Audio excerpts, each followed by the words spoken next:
This is the Fujian, China's most ambitious aircraft carrier to date, hailed as the next generation of naval warfare. And this is the U.S. Gerald R. Ford, the crown jewel of the United States Navy, representing over a century of aircraft carrier dominance. At first glance, they may look eerily similar, but beneath the surface lies a world of technological gaps, strategic advantages, and one fatal flaw that could determine the outcome of any future conflict between the two superpowers. China has a long history of copying U.S. military technology, from fighter jets like the F-35 to the MV-22 Osprey, from guided missile systems to naval vessels. China's defense industry has been accused of reverse engineering American military assets time and time again. But what happens when they try to copy the most advanced aircraft carrier in history? Can China truly replicate the power and efficiency of the U.S. Gerald R. Ford, or is the Fujian merely an imitation, one that lacks the battle-tested prowess of its American counterpart? To understand the gravity of this situation, we need to go back, way back, to the dawn of aircraft carrier warfare.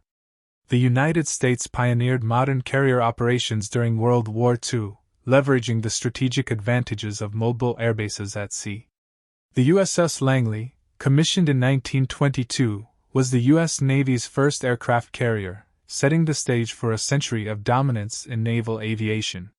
Over the decades, America refined carrier design, integrating technologies like steam catapults, nuclear propulsion, and electronic warfare systems to create the most formidable naval fleet in history. Meanwhile, China remained a late entrant to the aircraft carrier game. It wasn't until the 1990s that Beijing even considered building an aircraft carrier fleet. Their first step, purchasing the defunct Soviet carrier Varyag from Ukraine in 1998. After over a decade of retrofitting and testing, China commissioned its first aircraft carrier, the Liaoning, in 2012.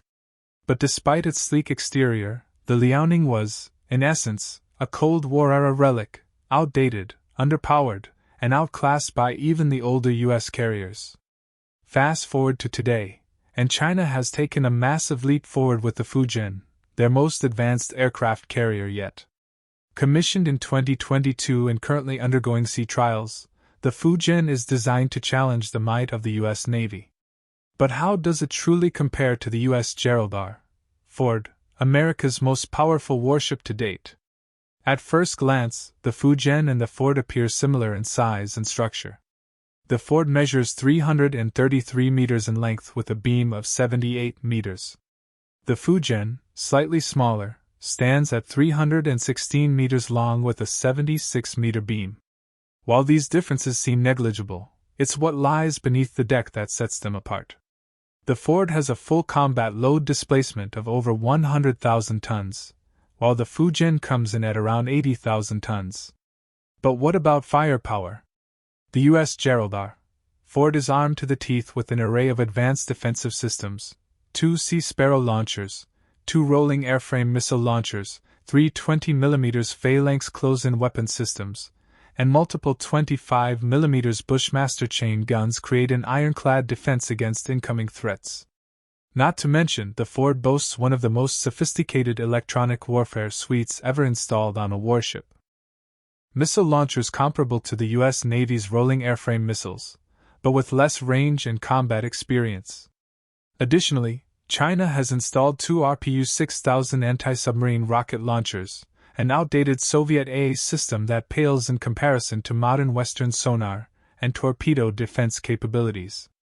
Aircraft carriers aren't just about defenses.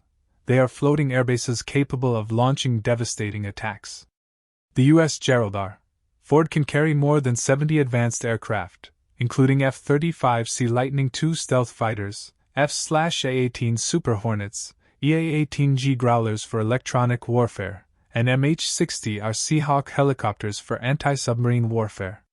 The Fujian, in comparison, is expected to carry around 40 aircraft, primarily J-15 fighters, an outdated knockoff of Russia's Su-33. China has experimented with airborne early warning aircraft like the KJ-600, but at the moment it lacks the operational capabilities of the U.S. Navy's E-2D Hawkeye. One of the biggest leaps China attempted with the Fujian was the implementation of an electromagnetic aircraft launch system, EMALS, similar to the Ford. This system, if functional, would allow for smoother aircraft launches compared to traditional steam catapults. However, EMALS requires immense energy, something the Ford has in abundance thanks to its nuclear reactors.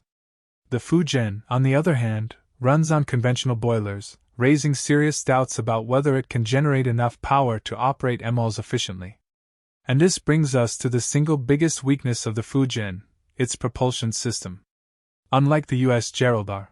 Ford, which is powered by two state-of-the-art nuclear reactors capable of running for decades without refueling, the Fujian relies on traditional fuel-powered boilers.